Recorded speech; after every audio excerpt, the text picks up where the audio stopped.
Está composto o egrégio plenário.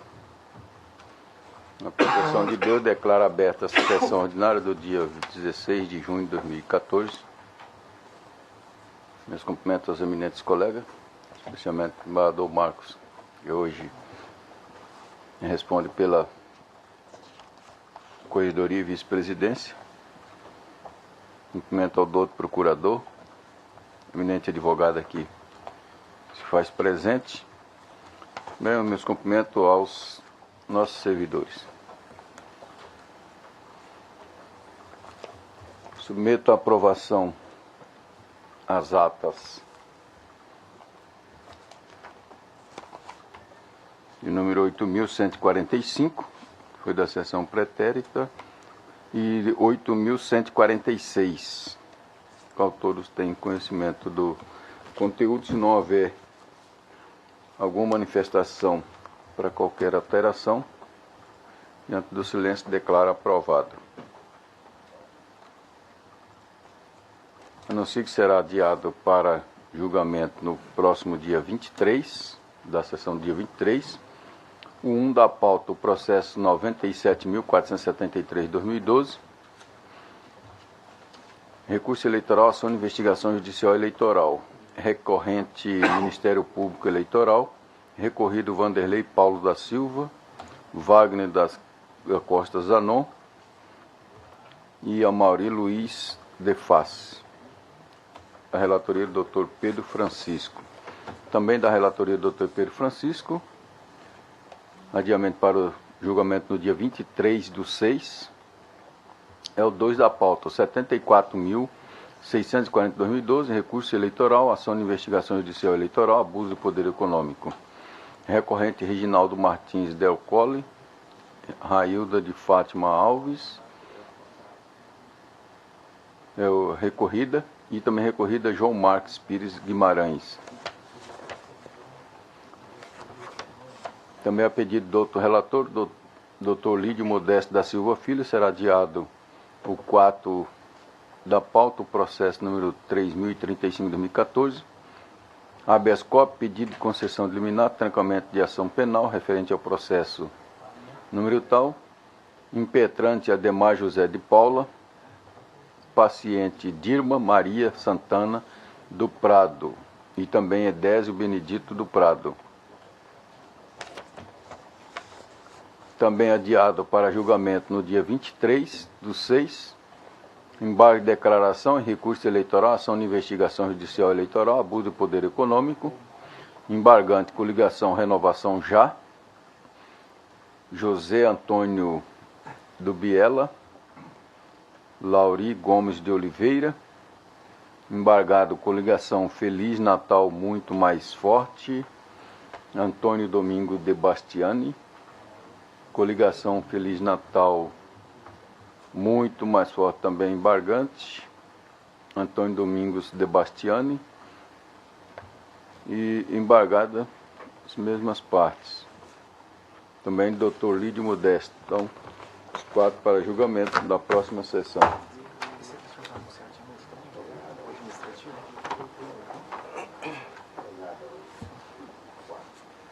Eu vou anunciar o 10 da pauta, que é um administrativo, é o processo 12.565 de 2014, processo administrativo, minuta de resolução de regulamentação dos atos preparatórios para as eleições de 2014 no âmbito do TRE, requerente Coordenadoria de Sistemas Eleitorais, TRE, da minha relatoria. Eu vou deixar, porque o dia que a desembargadora tiver, que ela fez umas alterações, para ela dar umas explicações a respeito das alterações promovidas pela Corregedoria. Então fica adiado para a próxima sessão. Mesa para julgamento, o processo número 5 da pauta é o 30.433 de 2013. Embargo de declaração em agravo de instrumento contra decisão interlocutória proferida no processo número tal. Embargante União Procuradoria da Fazenda Nacional, embargado Partido Popular Socialista PPS Salto do Céu. Dr. Lídio Modesto é o relator, com a palavra.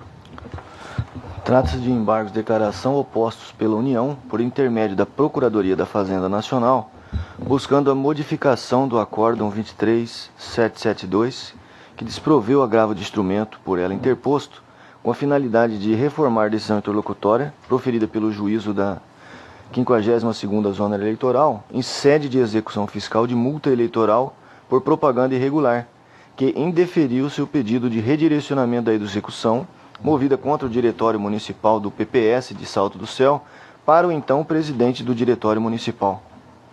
Segundo a União, o juiz Ocó indeferiu seu pedido com fundamento na não aplicação do artigo 135, inciso 3º do Código Tributário Nacional às dívidas de natureza não tributária.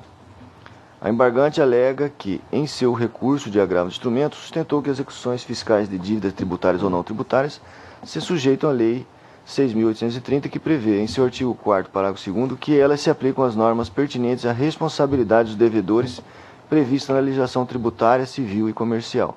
Alega também a aplicabilidade do artigo 135, inciso 3º do CTN e do artigo 50 do Código Civil à execução fiscal de multa eleitoral.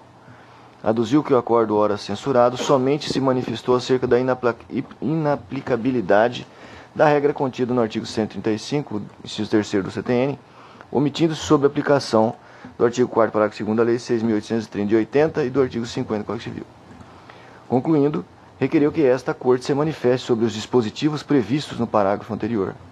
Não houve apresentação de contrarrazões, uma vez que o PPS não mantém órgão de direção partidária ou comissão provisória em atividade no município de Salto do Céu, conforme certidão expedida pelo senhor chefe de cartório, a folha 385. O douto Procurador Regional Eleitoral informou não haver interesse suscetível de defesa pelo órgão do Ministério Público Eleitoral, devolvendo os autos sem manifestação. É o relatório, presidente. Não tem parecer, né? Então prossiga. Eminentes pares, os embargos declaratórios têm por finalidade eliminar os vícios enumerados no artigo 535 do CPC, a saber, omissão, contradição e obscuridade. Os embargos de declaração opostos pela União são tempestivos, conforme certidão de folha 367. A União aduziu que o acordo ora censurado somente se manifestou acerca da inaplicabilidade da regra contida no artigo 135 do Código Tributário Nacional, omitindo sobre a aplicação do artigo 4º da Lei, parágrafo 2º da Lei 6.830 de 80 e do artigo 50 do Código Civil. Analisando a petição inicial do agravo de instrumento interposto pela ora embargada, percebe-se que, de fato, houve a citação dos dispositivos acima citados, os quais não foram objetos da citação ou apreciação pelo voto condutor do acórdão. Primeiramente, é importante consignar que o magistrado não está obrigado a se pronunciar sobre todas as questões levantadas pelas partes, sendo necessário apenas que indique os fatos e provas que levaram à formação de seu convencimento, conforme eles são extraídos do julgado abaixo. E aí eu trago aí, tá, à disposição dos colegas, né, acerca desta assertiva. Por outro lado, passando a análise dos dispositivos legais citados pelo embargante, é necessário consignar que os mesmos são genéricos, enquanto o tema redirecionamento para dirigente partidário de execução fiscal por multa eleitoral de partido político possui característica própria, sendo regida, no âmbito dessa justiça especializada, por posicionamento próprio, contrário à tese defendida pelo embargante. O artigo 4º, parágrafo 2º da Lei 6.830, disciplina que as normas pertinentes à responsabilidade prevista na legislação tributária, civil e comercial aplicam-se à dívida ativa da Fazenda Pública de qualquer natureza, a saber, a dívida ativa da Fazenda Pública de qualquer natureza aplica-se às normas relativas à responsabilidade prevista na legislação tributária, civil e comercial. Por outro lado, o artigo 50 do Código Civil dispõe sobre a possibilidade de os efeitos de certas e determinadas relações de obrigações serem estendidos aos bens particulares dos administradores ou sócios da empresa jurídica, conforme demonstra o dispositivo abaixo citado, que é a questão da despersonalização da pessoa jurídica, né? E eu sigo. A decisão interlocutória, agravada pela União, assinalou a folha 325, dentre outras, que multas eleitorais são dívidas de natureza não tributária que afastam, por completo, qualquer incidência de regras afetas àquelas disciplinadas pelo Código Tributário Nacional. E eu vou ler a parte negritada. Sem esmiuçar a questão de ter ou não Amarildo praticado algum ato com infração de lei ou contrariando o mandato, o contrato social ou o estatuto, os quais decorrem seus deveres, atraindo para si a responsável pessoal direta pela obrigação, Fato é que não assiste razão ao pedido de redirecionamento da execução fiscal contra representante do partido político com fundamento no dispositivo mencionado. Explico, a dívida ativa que é executada pela União decorre de multa eleitoral. E aí eu vou mais para frente. E não é de hoje que o questionamento trata-se de dívida de natureza não tributária que afasta por completo qualquer incidência das regras afetas àquelas disciplinadas pelo Código Tributário Nacional. Aliás, corroborando a argumentação expendida, o STJ já aduziu que, de fato, a Lei de Execuções Fiscais afirma que os débitos de natureza não tributária já deduziu que afirmar que os débitos de natureza não tributária comporem a dívida ativa da Fazenda Pública não faz com que tais débitos passem apenas em razão de sua inscrição na dívida ativa a ter natureza tributária. Isso simplesmente porque são oriundos de relações outras, diversas daquelas travadas entre o Estado na condição de arrecadador e o contribuinte na qualidade de sujeito ativo da obrigação tributária. Aliás, a pretensão da União está em dissonância com a previsão contida no artigo 15-A da Lei 9.095, que disciplina a responsabilidade exclusiva do Diretório Municipal, Estadual ou Nacional, que tiver dado causa ao descumprimento da obrigação, à violação de direito, a dano a outrem ou qualquer ato ilícito, consoante se observa do teor do dispositivo abaixo. Artigo 15-A. A responsabilidade, inclusive civil e trabalhista, cabe exclusivamente ao órgão partidário municipal, estadual ou nacional, que tiver dado causa ao não cumprimento da obrigação, à violação de direito, a dano a outrem ou qualquer ato ilícito. De igual modo, o artigo 655-A do Código de Processo Civil dispõe que, em se tratando de execução contra partido político, o juiz requisitará informações sobre a existência de ativo em nome do órgão partidário que tenha contraído a dívida executada ou que tenha dado causa à violação de direito ou ao dano ao qual cabe exclusivamente a responsabilidade pelos atos praticados, conforme o dispositivo abaixo transcrito, e eu trago aí, e vou diretamente no parágrafo 4º. Parágrafo 4º. Quando se tratar de execução contra partido político, o juiz, a requerimento do exequente, requisitará à autoridade supervisora do sistema bancário, nos termos do que estabelece o caput deste artigo, informações sobre a existência de ativos tão somente em nome do órgão partidário que tenha contraído a dívida executada ou que tenha dado causa à violação de direito ou ao dano ao qual cabe exclusivamente a responsabilidade pelos atos praticados. Ademais disso, o tema encontra-se pacificado no âmbito da Justiça Eleitoral, conforme é possível vislumbrar dos julgados abaixo elencados, e eu vou diretamente na parte em negrito.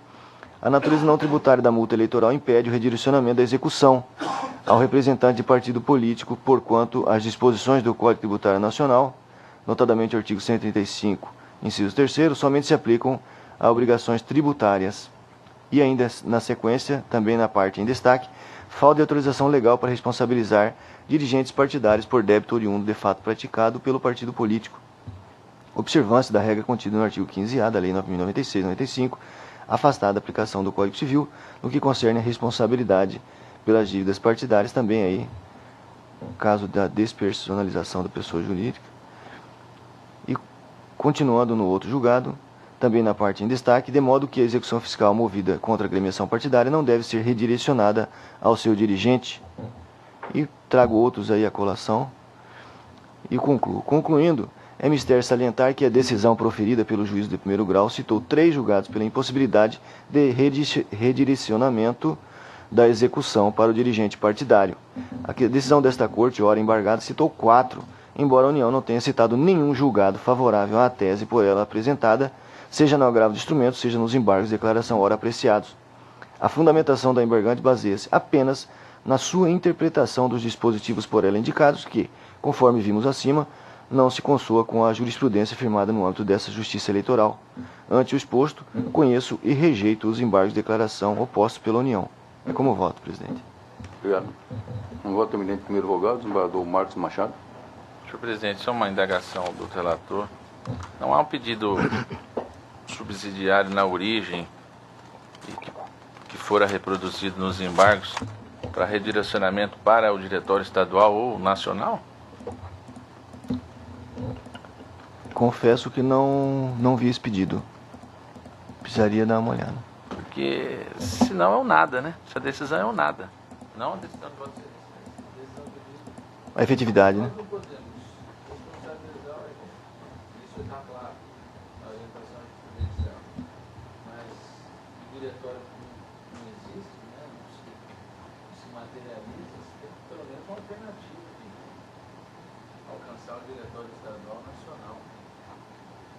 Então eu faço o registro do entendimento de que a execução possa ser redirecionada aos diretórios estadual e nacional, mas anulo ao raciocínio de não responsabilização dos dirigentes para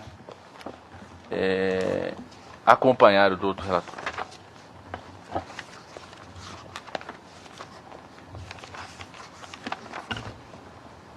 Voto do Dr. José Luiz Brazac. Acompanho com as considerações do desembargador Marcos. Terceiro vogal, Dr. Samuel. Da mesma forma, com as considerações do desembargador. Quarto vogal, Dr. Pedro Francisco. Eu acompanho o eminente relator pedindo vênia a divergência parcial, porque no artigo 15, letra A, da própria norma citada, inclusive no voto, ela é expressa no sentido de que a responsabilidade cabe exclusivamente ao órgão partidário municipal, estadual ou nacional que tiver dado causa ao não cumprimento da obrigação, à violação de direito, a dano a outrem ou a qualquer ato ilícito, excluída a solidariedade de outros órgãos de direção partidária. Então a própria norma já exclui a solidariedade das demais instâncias partidárias. Então, nesse sentido, pedido vênia a divergência parcial, eu acompanho o eminente relator integralmente no seu voto. E apenas para esclarecer, então, a dúvida do desembargador Marcos, não há pedido naquele sentido, certo? O processo chegou aqui à mesa. Qual que é o...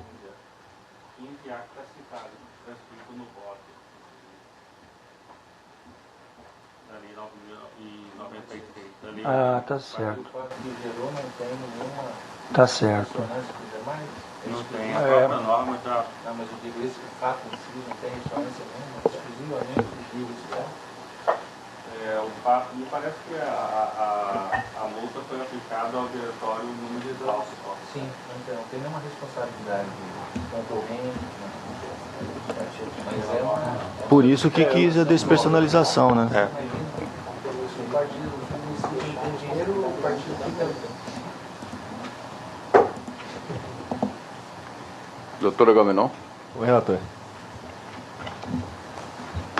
Vou ratificar o voto acompanhando o relator nesse sentido.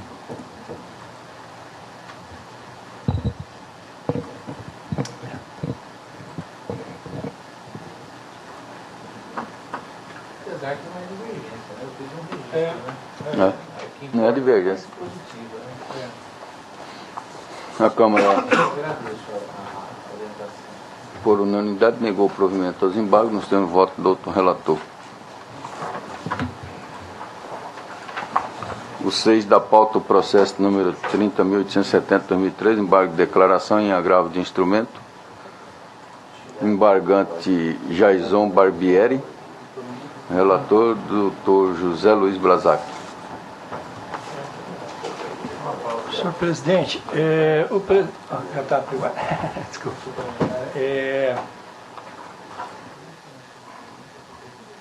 Deu aqui, abriu errado aqui. Só um pouquinho. Fechei meu arquivo do relatório.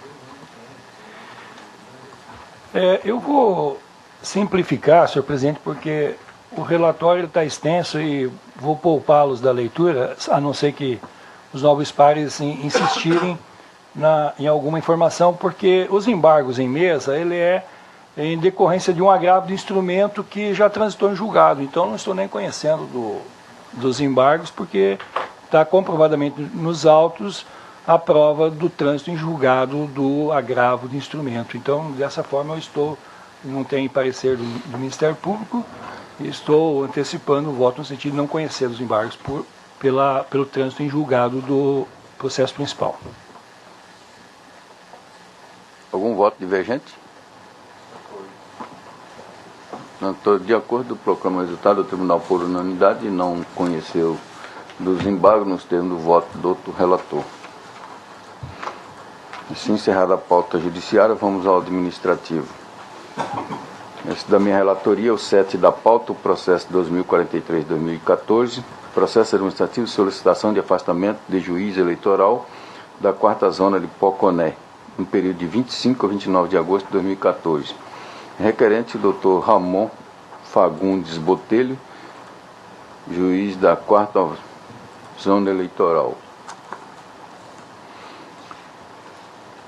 Nesse parecer, em razão do pedido de afastamento, embora conste que no período de eleição dos 90 dias não há possibilidade de deferimento, entretanto, tratando-se de uma eleição geral e levando em consideração que dispõe o artigo 25, no período compreendido entre 3 meses antes e 2 meses após a eleição, fica vedada a fruição de férias, folgas compensatórias, recesso, quaisquer outros afastamentos, alteração da jurisdição ainda em caráter de substituição, à exceção de licença de natureza médica, licença em razão de falecimento ou qualquer outro afastamento excepcional do magistrado, ocasião em que tal pedido será previamente decidido pelo Tribunal Regional Eleitoral. Dispõe o artigo 12, os membros do tribunal e os juízes eleitorais gozarão de licença nos casos previstos e regulados em lei. No período compreendido entre o registro de candidatura e a diplomação dos eleitos, não serão concedidas férias aos magistrados. Entretanto, aqui, relevando o pequeno período em que o Dr. Ramon pretende se afastar para tratamento de assuntos particulares, eu, em particular, trouxe o voto autorizando o afastamento dele, até porque toda eleição é processada aqui no regional. Tenho eu que não haveria qualquer prejuízo, até porque tem um substituto. Eu estou votando no sentido de deferir esse afastamento, entendendo, levando pela excepcionalidade do caso do Dr. Ramon. Do desembargador Marcos Machado. Considerando que envolve 4 dias e a substituição legal, a ferição subjetiva, Vossa Excelência já o fez como responsável maior pelo pleito, estou de acordo. Dr. Zé Luiz Brazac. Também, senhor presidente, até porque o Dr. Ramon é um servidor exemplar, em primeiro lugar no concurso para a magistratura, foi servidor do TRE com grande destaque na zona eleitoral de Campo Verde, é um juiz hoje destacado e com certeza tem razões suficientes para esse afastamento. Eu acompanho Vossa Excelência. Dr. Samuel. De acordo. Dr. Pedro Francisco. De acordo. Dr. Agamenon. De acordo. Dr. Lídio Modesto. Também de acordo, presidente. Então, o tribunal, por unanimidade, deferiu o afastamento do juiz no período de 25 a 29 de agosto de 2014, Dr. Ramon Fagundes Botelho.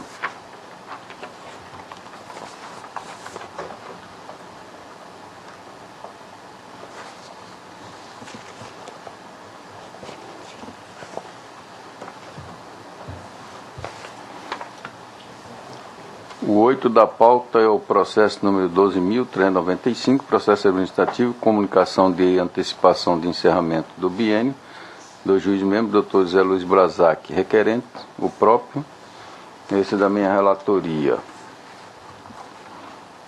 Trata-se de requerimento do excelentíssimo senhor Dr. José Luiz Brazac, juiz membro da categoria de jurista, com vista à antecipação do encerramento do seu biênio para o dia 30/6 de 2014, por motivos de ordem pessoal. Destacou ainda o que o término do biênio está previsto para o dia 18/7, haja vista sua posse ter ocorrido em 19/7 de 2012. Oportunamente registrou seus agradecimentos aos membros, procuradores e servidores da Corte. Esse é o relatório. Posso fazer esclarecimentos, né? Até, talvez, na verdade, eu acho que eu manifestei como antecipação, na verdade, acho que é renúncia, né?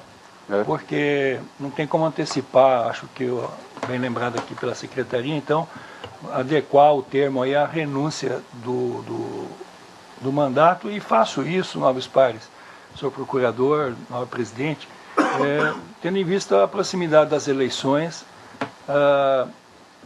Foi uma reflexão bastante profunda que fiz, tendo em vista que o STF não veda,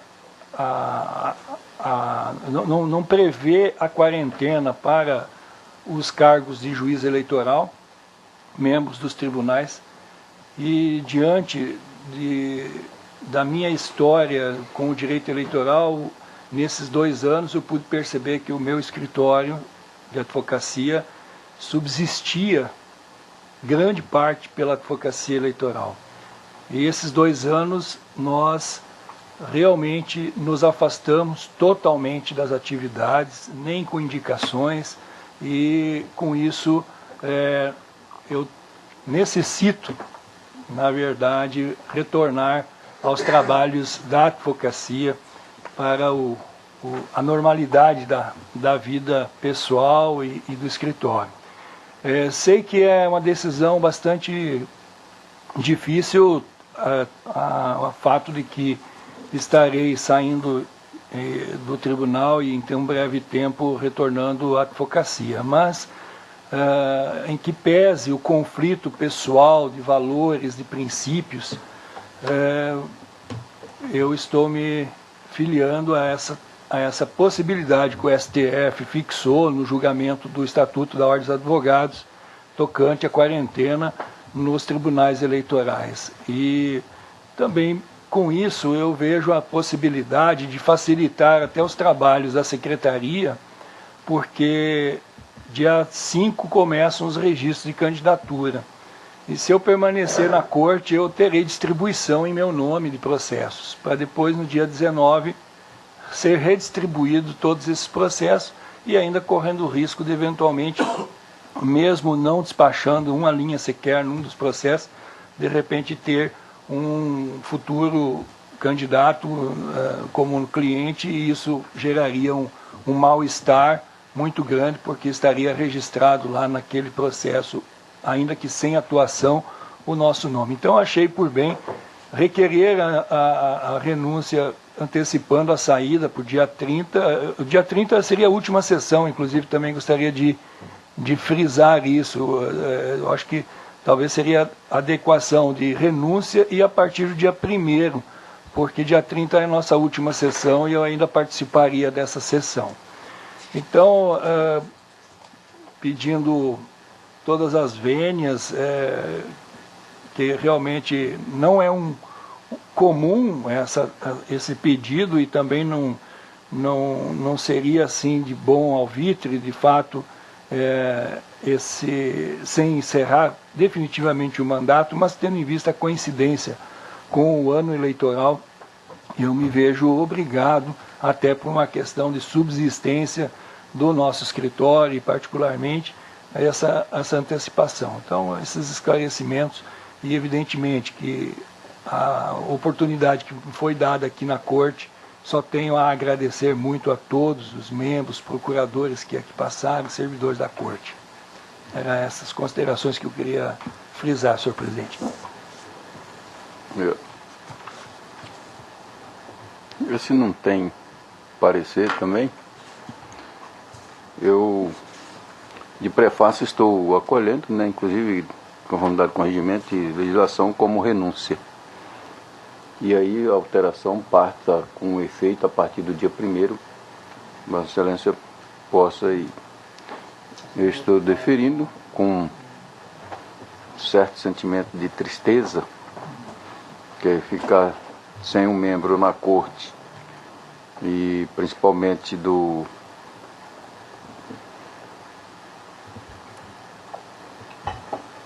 como de Vossa Excelência, pelo elevado conhecimento técnico e jurídico, mas tendo em vista que a Justiça Eleitoral não tem um salário que possa até se manter. Gestão, se faltou, não recebe, o advogado fica preso 24 horas na Justiça Eleitoral. Mais uma vez eu afirmo, com um sentimento até de tristeza, que eu estou deferindo a renúncia com efeito a partir do dia 1º. Embaixador Marcos Machado. Eu gostaria de fazer 2 registros. Primeiro, cumprimentar o Dr. José Luiz Balzac pelo exercício do mandato como juiz desse tribunal, e ainda que participei de algumas sessões, pude acompanhar o seu trabalho, já o conheço como professor. O apoiei para a vinda ao tribunal, quando da oportunidade de formação da lista.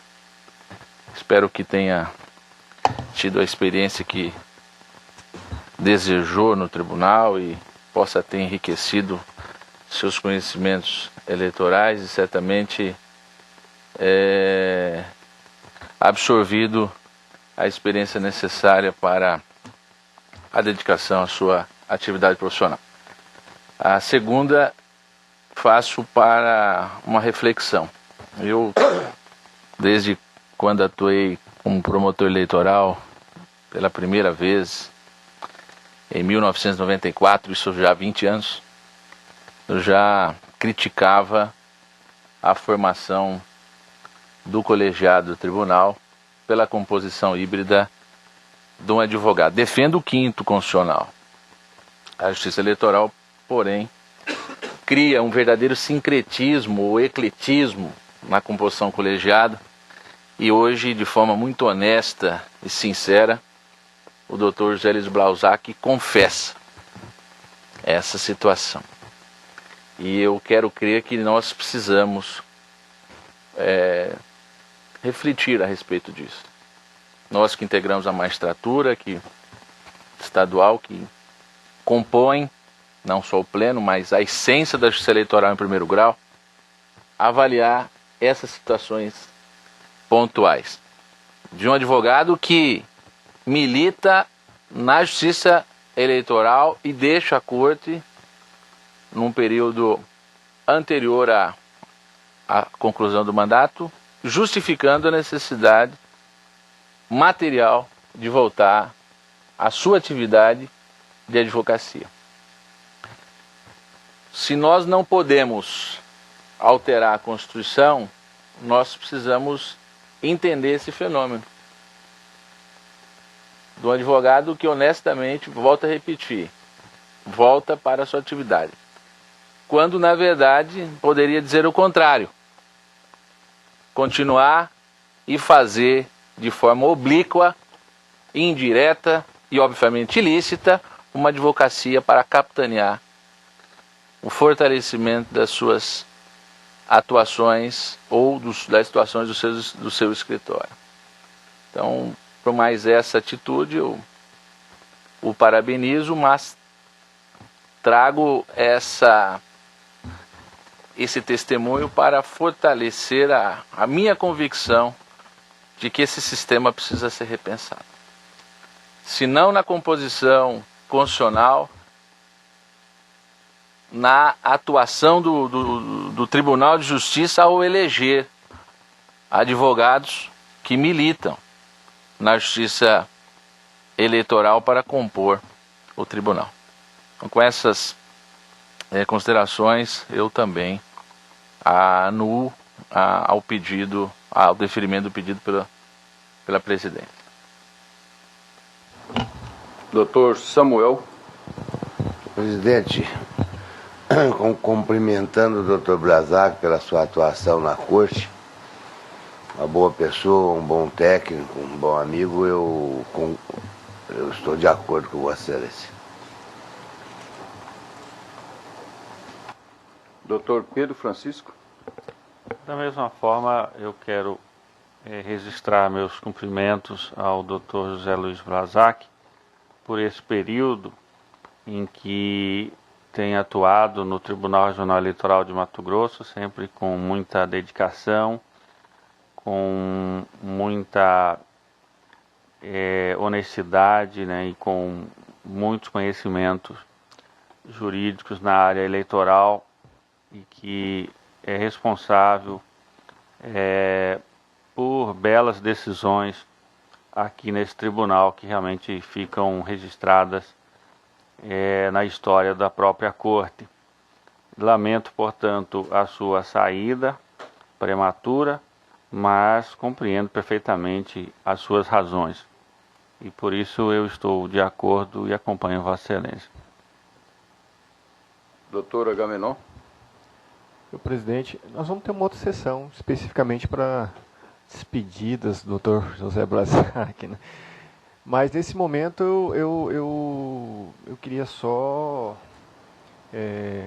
fazer um registro também, como bem colocado pelo desembargador Marco Machado. Primeiro, da coragem, né, Dr. Blazac, pelo fato de,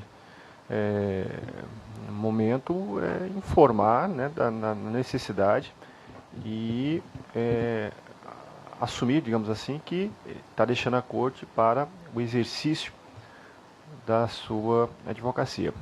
Acredito que isso a gente já conversou em várias oportunidades, Dr. Blazac, sobre a necessidade de repensar, sim, nessa composição e até eventual forma de remuneração do Tribunal Eleitoral.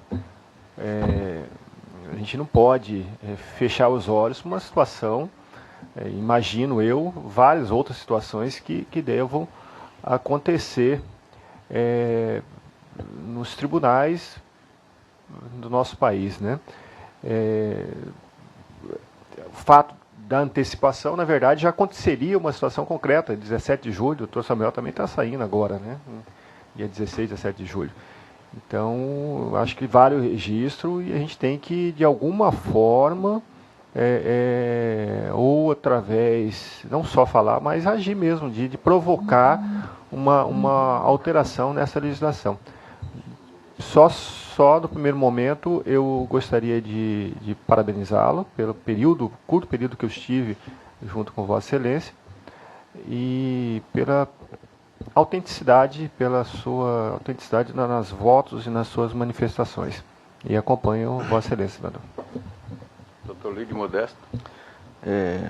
Eu também estou há pouco tempo, né, trabalhando juntamente com o Dr. Blazac, né, infelizmente, mas também parabenizo pela atuação. Mas antes de iniciarmos a sessão, eu já conversava com o Dr. Mauro e com o Dr. Breno a respeito da falha da composição, né, uma crítica, né. Só para o senhor ter uma ideia, desembargador Marcos, ele encerra o mandato no dia 30 e dia 1º nós temos sessão. É possível que ele já esteja usando a tribuna, né. Quer dizer, eu também discuti, né, em seminários eleitorais a questão do formato de escolha, né. O próprio Dr. Blazac, eu sei disso, né, nós já nos conhecemos, e ele diz que entende que o advogado para compor o pleno do TRE teria que ser um que trabalhasse continuamente, até mesmo para enriquecer as decisões. Por outro lado, eu penso também se não era melhor que não fosse, né, atuante da área, exatamente para que não aconteça isso. Nós não temos quarentena, né? Nós temos talvez minutos, né, de uma saída da composição do pleno para poder já atuar, né? Porque terça-feira, dia 1º de julho, é uma terça-feira, nós possivelmente teremos sessão, né? Fica também meu registro também de inconformismo com relação a essa composição. E não se trata de oportunizar um quinto porque não tem membro do MP, né, sentado enquanto julgador, né? Quer dizer, é falho o sistema. Bom, mas enfim, não podemos mudar. E eu quero dizer que acompanho o voto do presidente. Senhor presidente, eu queria só cooperar com essa discussão levantada e ir um pouquinho mais avante pedindo vênia, porque depois não temos mais essa oportunidade. Essa experiência, ela me abriu os olhos bastante para essa questão. E sempre defendi e continuo defendendo de que os membros da advocacia que compuserem os plenos, eles têm que ser da área eleitoral. Porém, eu acho que a solução ela é muito simples. é mudar o sistema de remuneração e aí obrigar, de fato, o advogado a afastar-se das suas atividades. Eu teria o maior prazer de ir para uma recondução ganhando uma remuneração que fosse mínima para manter minhas despesas, né? E me afastaria por 2 anos do escritório como uma espécie de um mestrado, um doutorado, porque aqui é isso, né? E agora, porque o prazo de 2 anos, para quem não é da área eleitoral, salvo exceções, o doutor Samuel até com 4 anos, né, pode falar melhor de como foi a sua formação, mas eu acho que demora-se bastante para realmente entrar no clima eleitoral e aí de repente já deu os 2 anos, né? Ou aumenta-se o prazo do mandato, que talvez seria interessante, um mandato de 4 anos, possibilitando o advogado ou qualquer membro a participar por 2 eleições, né? Com um afastamento e uma remuneração mais generosa, né? Para realmente dizer, olha, compensa ser membro do tribunal, porque nós somos um tribunal, então nós estamos aqui numa hierarquia de desembargadores. Um salário de desembargador resolveria todos os problemas, penso eu. E com essa formação jurídica de eleitoral, enriqueceria muito a corte. Mas eu vejo e falo a Vossas Excelências com dor no coração muito de que fere mortalmente os meus princípios ter que voltar para cá, talvez numa relação muito próxima, num tempo muito próximo, ainda que com toda a honestidade, que eu tenho certeza que vai ser desempenhado o direito aqui por Vossas Excelências, eu tenho certeza disso, e da minha parte também. É constrangedor e a sociedade não vai entender isso. Mas eu não tenho condições, eu já pensei em advogar fora do Estado, fiz essa consulta a alguns colegas, inclusive, de outros estados da federação, se poderia me filiar a alguma banca nessas eleições, mas todo mundo acha inviável, porque você está saindo de um tribunal e trabalhar de empregado em algum escritório, vai cair na mesma situação, a remuneração é baixa igual. Então, não vi solução, de fato, se não for a oportunidade de advogar. Mas eu acho que é isso que é importante, o que o desembargador Marcos Machado levanta. Eu acho que levar isso ao pleno do Tribunal de Justiça e que nós aqui possamos, e eu me disponho a dar esse testemunho como fundamentação de uma proposta de alteração do sistema junto ao Tribunal Superior Eleitoral, porque a parte de remuneração eu não vejo isso com dificuldade para a União, porque criou-se posteriormente à Justiça Eleitoral, se criou CNJ, se criou CNMP e outros conselhos que ganham salário de ministros. Então, a remuneração de 22, quantos tribunais nós temos? 22, 23? 27? 27 tribunais eleitorais não é uma despesa que possa realmente fazer a União ter um prejuízo dessa forma. O modelo da Justiça Eleitoral é de 65, mudou tudo praticamente, né? Então, acho que o Mato Grosso poderia ser pioneiro nessa proposta, fazer um grupo de estudos entre desembargadores, entre Ministério Público, Procuradoria, a OAB, e realmente apresentarmos um projeto com uma avaliação disso, para que haja um aperfeiçoamento da Justiça Eleitoral nesse sentido, né?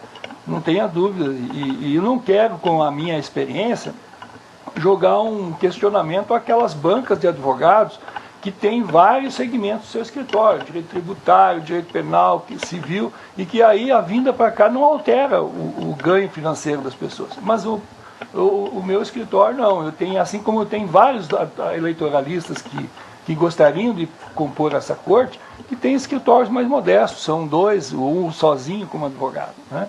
Mas nem por isso devem ter seu direito tolhido de participar numa disputa. Então acho muito oportuna essa discussão.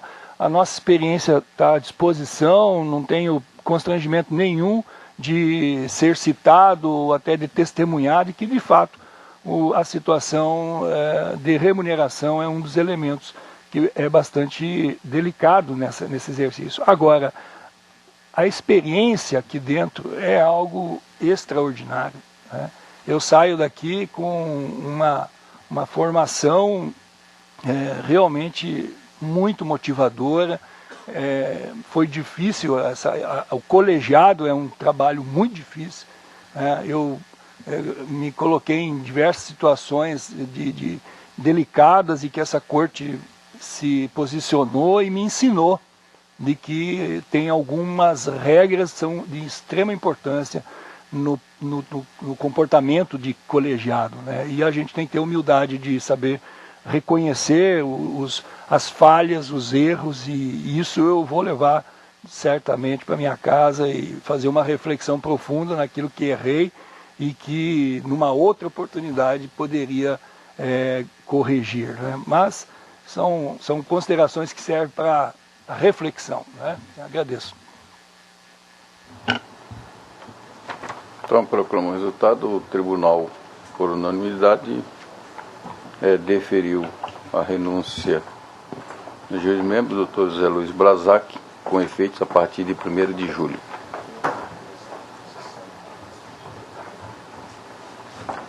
Aí, como dia 30, nós temos uma sessão em que irá participar o Dr. José Luiz Brazac.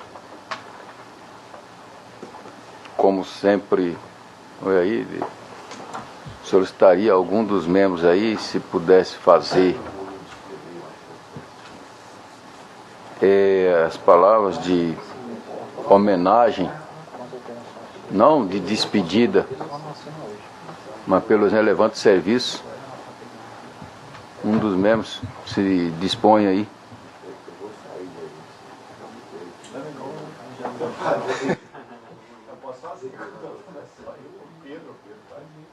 Eu teria maior honra em fazer. Então o doutor Pedro, que está bem vizinho aí. Mas, desembargador, eu queria fazer um pedido aí especial, hein? Tem que ter uma canção como o Francisco teve, né? Senhor presidente, eu Pedro queria aqui apenas, cantou uma música.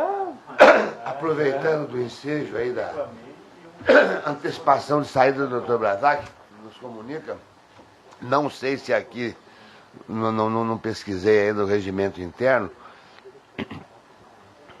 eu acho que meu mandato termina dia 23, e eu também devo pedir antecipação para o dia 17, que eu tenho uma consulta em São Paulo. Depois eu vou viajar, eu vou sair uma semana antes do final do meu mandato.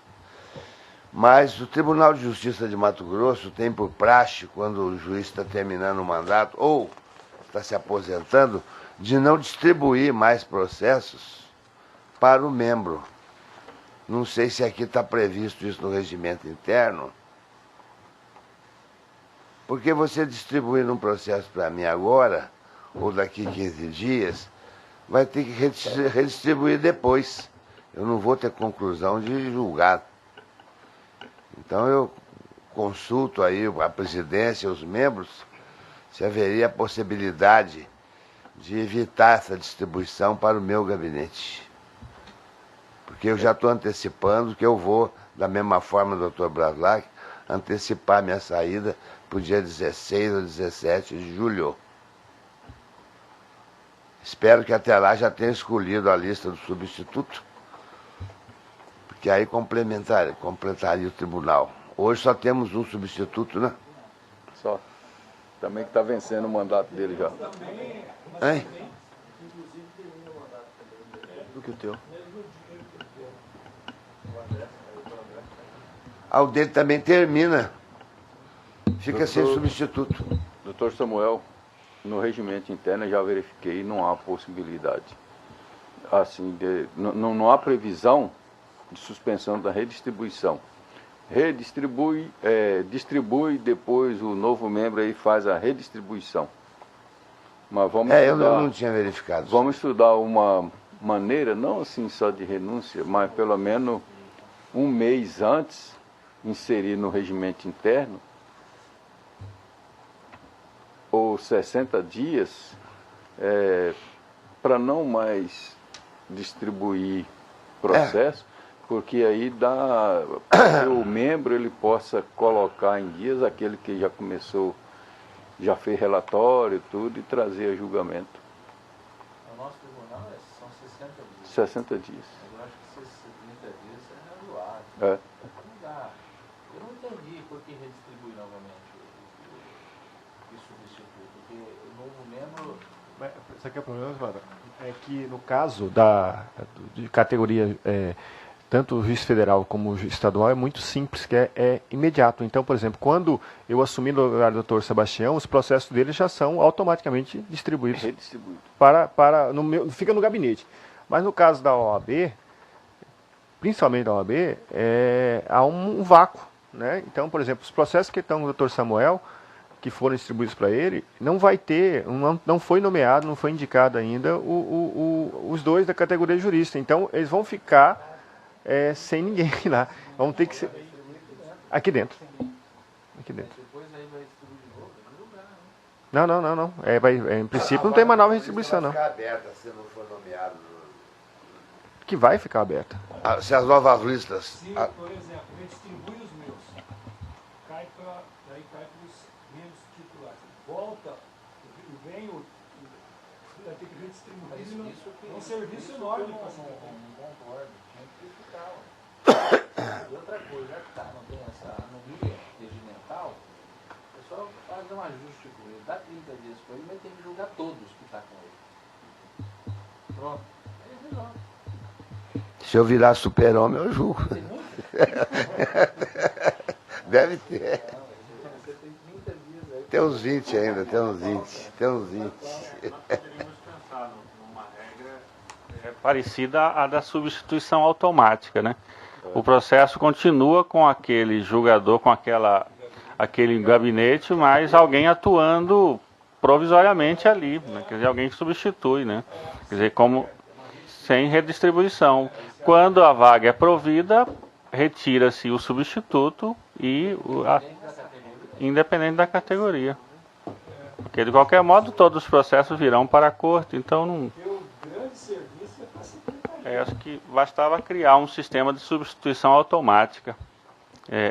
Na vacância de um cargo, teríamos alguém substituindo naquele gabinete. Mas eles têm substituto, né?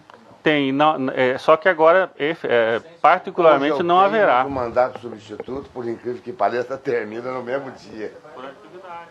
Aí não vai ter substituto. Mas o juiz tem substituto, não Tem? tem? Tem. Que aqui no regimento interno, o 35, ele dispõe o seguinte: na hipótese de afastamento do relator ou vacância do cargo, quando não houver substituto ou sucessor, os processos serão redistribuídos automaticamente entre os demais juízes do tribunal após decorrido 15 dias do afastamento.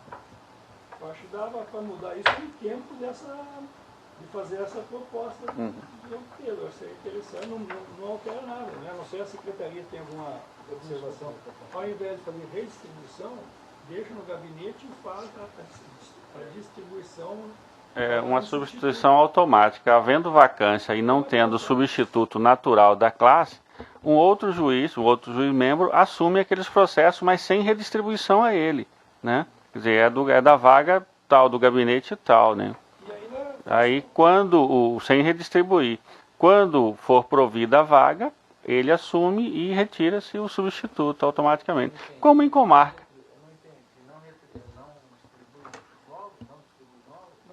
Distribui normalmente, mas fisicamente um magistrado atua ali naquele gabinete, porque são...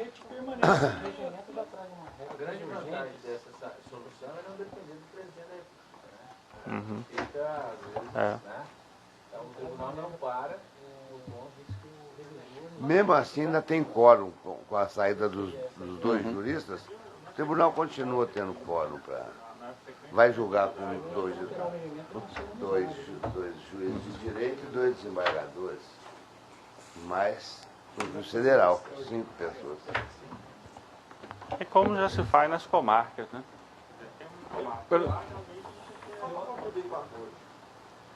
Entendo eu que essa situação futura já está estabelecida, da ausência de componentes da ordem. Entendo eu que deveria ser oficiado para o chefe da Casa Civil, formando essa situação de vacância desses cargos, solicitando a máxima urgência na nomeação. porque entendo eu que a não composição de advogados quebra até o princípio constitucional da representatividade do pleno. Esse é o meu ponto de vista. Entendeu? Eu sei que esse não é um problema do tribunal, que é presidente da República que demora, mas eu acho que essa provocação pelo pleno do TRF seria uma coisa bem salutar. Eu já providenciei, encaminhei para o presidente do Tribunal Superior Eleitoral a comunicação, encaminhei também para a presidente Dilma, solicitando diretamente para ela, e o ministro Dias Toffoli também já cobrou, inclusive ele mandou uma resposta do ofício aqui, cobrando a nomeação, porque a situação não é só aqui do Mato Grosso, é do país todo.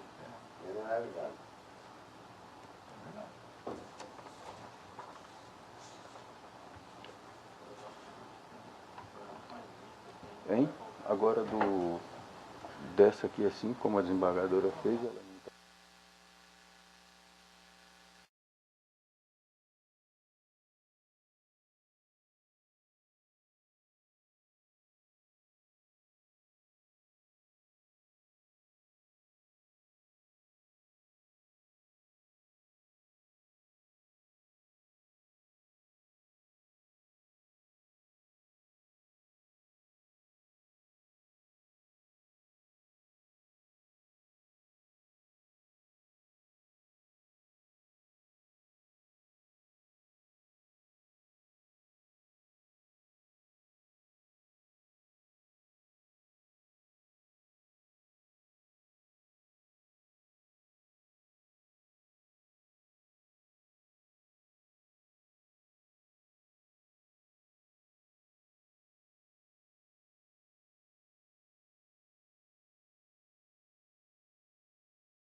Então, 9 da pauta é o processo 12.480/2014, processo administrativo, regulamentação de registro de candidaturas às eleições de 2014. Então, é da presidência e Secretaria Judiciária foi encaminhada a proposta, inclusive o doutor procurador tem algumas alterações que irá fazer os comentários a respeito para adequação da minuta que foi proposto. Então, do relatório, cuida-se de minuta de resolução encaminhada pela Secretaria Judiciária, que versa sobre o processamento dos pedidos de registro de candidatura nas eleições de 2014 no âmbito do Tribunal Regional Eleitoral, a fim de que seja submetido à apreciação plenária. O presente normativo busca complementar as disposições estabelecidas pela Resolução 23.405/2014, que por seu turno regulamenta a matéria a partir do contido na Lei 9.504/97, esse é o relatório. Então, eminentes pares, quanto à minuta que foi proposta pela Secretaria Judiciária, eu encontrei necessidade de fazer a exclusão e alguma alteração e passo a seguinte. A minuta encaminhada pela Secretaria Judiciária foi por mim cuidadosamente analisada, tendo realizado as seguintes modificações em seu texto. A. Excluir os parágrafos 2º e 4º do artigo 2º, uma vez que os mesmos desnecessariamente tratavam de recurso e peticionamento eletrônico no tribunal que versa do recebimento do pedido. B. Alterei o destino do ofício de que trata o parágrafo único do artigo 3º da Presidência para a Secretaria Judiciária, garantindo celeridade ao trâmite do documento. C. Artigo 5º. Excluí a Diretoria-Geral e concedi atribuição à Coordenadoria de Educação e Desenvolvimento para compilação e organização da lista de servidores a serem designados para a força-tarefa. D. Alterei o artigo 8º para retirar a autorização para a Secretaria Judiciária para elaborar a informação de que trata o artigo 35 da Resolução 23.405/2014, imediatamente após a atuação e distribuição do processo, uma vez que em desacordo com o referido artigo, o qual determina que se aguarde o prazo da impugnação, ou se for o caso, de contestação, para a confecção desta informação nos autos. Letra E.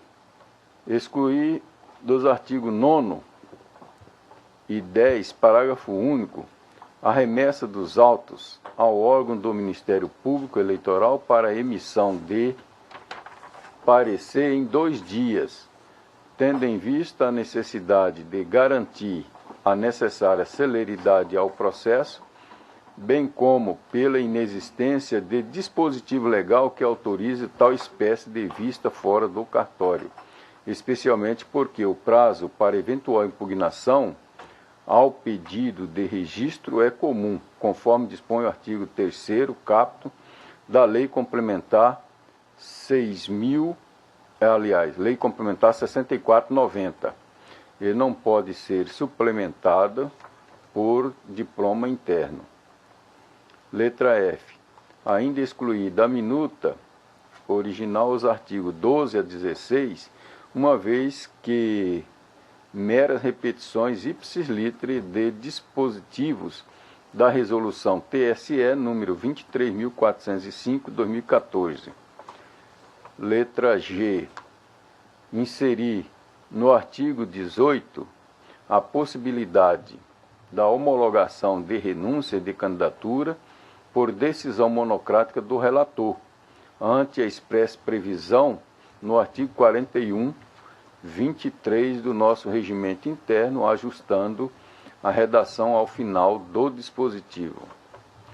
Então, feito essas observações e no uso das atribuições que são conferidas a esse tribunal, através do regimento interno, no sentido de expedir instruções para exato cumprimento das normas eleitorais, que trago essa minuta que encontra aí no I-Pleno e que foi distribuída a original a todos os membros para alguma alteração, e a douta corregedora apresentou umas alterações. Não sei se o desembargador Marcos tomou conhecimento, posso fazer algumas explicações. Fica à vontade, eu não tenho nem conhecimento do teor. Ou então eu passo aqui assim, o que foi inserido pelo secretário judicial. Se Vossa Excelência permitir, ele pode fazer a leitura do que a doutora Maria Helena propôs. Desembargador, com licença, Vossa Excelência, o que a desembargadora Maria Helena, por intermédio da assessoria, solicitou é que nos artigos finais da minuta originária fossem excluídos os artigos que tratavam da comissão apuradora. Então, esses artigos não constam mais da minuta, porque teremos uma resolução específica sobre o tema. Só isso, né? Exatamente. O Dr. Douglas, que nos fez algumas considerações ao término da sessão passada, que também foram contempladas na minuta que nós alteramos. E agora faremos a consolidação com as alterações que Vossa Excelência apresentou. Então, doutor Douglas. Senhor presidente, eu recebi a minuta na semana passada, analisei com a equipe da Procuradoria Regional Eleitoral e realmente eu tive algumas dúvidas que trouxe aqui ao tribunal, conversei com o Dr. Breno, Dr. Mauro, eles me esclareceram aqui vários pontos. Em relação a essa versão que está disponível aqui no iPleno, eu queria só saber se ela vai ser consolidada juntamente com essa versão que eu recebi aqui agora, porque, por exemplo, a questão do indeferimento do registro após o decurso daquele primeiro prazo de 72 horas. Eu vi que aqui ele ainda consta aqui no parágrafo 1º do artigo 6º, que prevê uma possibilidade de saneamento logo após apresentado o registro, então a secretaria imediatamente intima já o requerente para sanear em 72 horas. E aí aqui no parágrafo 1º está constando, sob pena de indeferimento. E uma das minhas sugestões seria de que se suprimisse essa parte, tendo em vista que a atribuição e a competência para analisar o deferimento ou não seria do relator. Exatamente. Então esse trecho vai ser... a exclusão. Então, perfeito. A única questão que me gerou uma certa preocupação foi a sugestão do desembargador Juvenal em relação à vista do Ministério Público. A minuta que ela previa a remessa para aparecer em 2 dias, e eu fico preocupado caso essa vista não seja concedida, presidente, porque especialmente nós tivemos agora a decisão do Supremo reconhecendo a possibilidade do Ministério Público recorrer na ação de impugnação, ainda que ele não tenha sido o autor. E eu não vejo eventualmente como pudesse atrasar o processo de registro, tendo em vista o prazo, né, que era de 2 dias, e a vista me parece que seria depois do período dos 5 dias para ajuizamento da ação de impugnação. Então esse daí seria um ponto que eu trago aqui a preocupação do Ministério Público, pedindo aí que seja mantido essa previsão na minuta.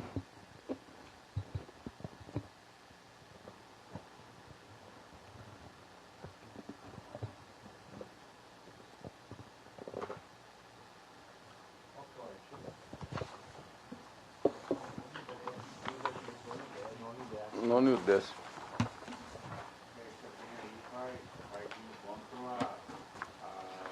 Verdade do Ministério Público ter vista no processo, na sua própria lei orgânica, né? Já prevê a intimação mesmo, mediante intimação pessoal do membro do Ministério Público, né? Deixa eu só esclarecer um ponto para o senhor aqui. Quando a gente publica a lista,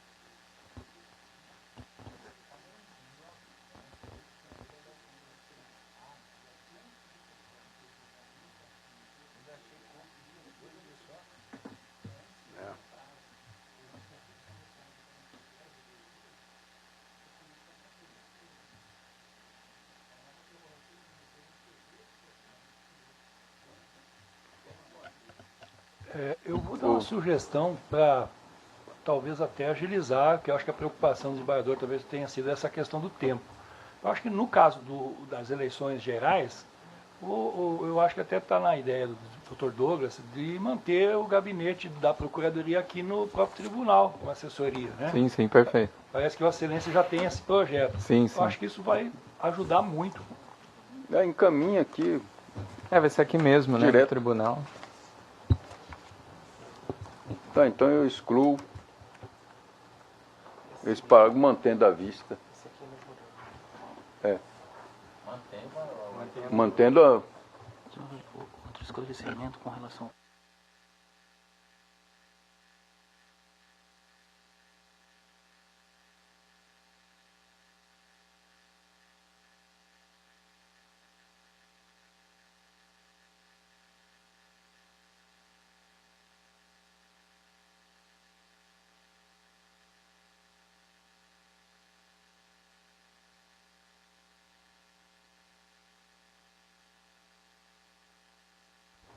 Pois é, mas aí é que vai até o dia 5. Não para o recebimento.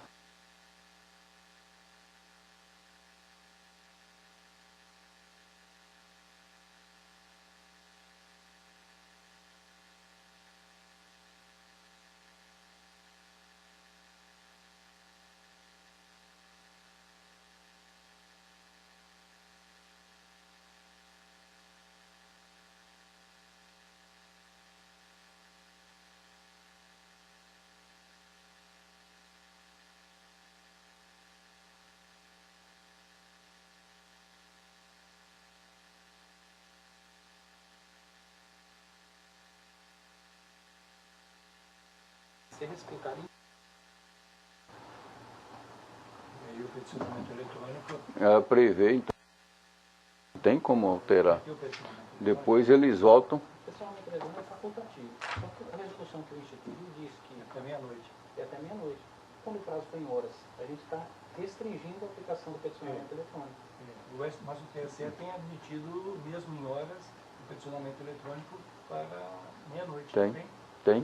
Não quando o prazo é em horas. Não? Não.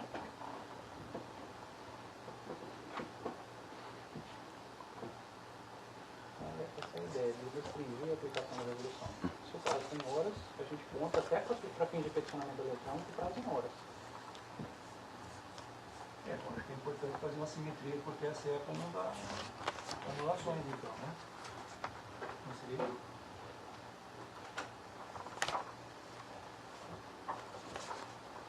Tem eventualidade de se usar o peticionamento para esse fim. Usar bastante.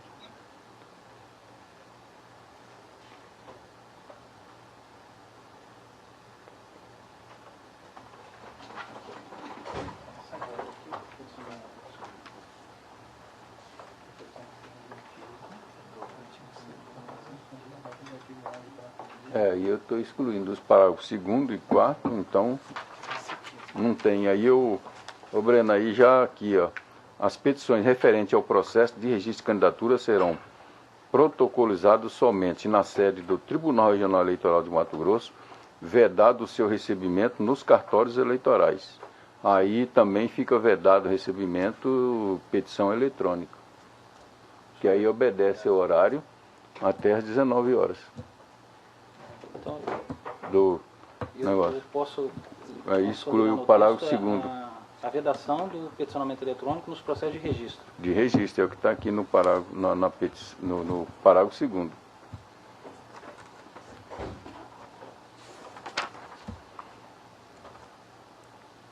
Mas não seria um contrassenso, uma vez que tem o próprio registro, ele é eletrônico, né? Não. Ele usa O Candex, A pessoa tem que vir aqui. Não, depois, né? Sim. Aí quanto ao registro, não, aí o processo ele passa a ser físico. Sim, depois que ele vem. Nós só temos 2 fases, que é dia 5, ele tem que preencher o Candex daquele requerimento com os documentos. Além dele ter que trazer ele fisicamente, porque aí o processo vai desenvolver fisicamente, com todos os documentos. Aí nós vamos ter um físico, um em mídia. Ele não vai processar eletronicamente. Até porque nós não temos processo judicial eletrônico. Só recebe eletrônico. Só recebe aquele Candex.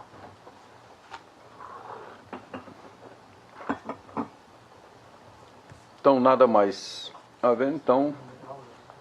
Vai ser implementado. Fica, então, deferido, aprovada a minuta de resolução, que será feita as compilações devidas para a devida assinatura. Acabou.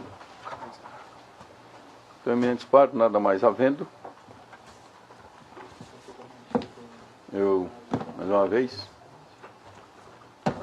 estando com a proteção de Deus, de podermos estar aqui realizando o nosso trabalho, renovo meus cumprimentos. Fazendo esse para do procurador, dos servidores e advogados, declara encerrada a sessão.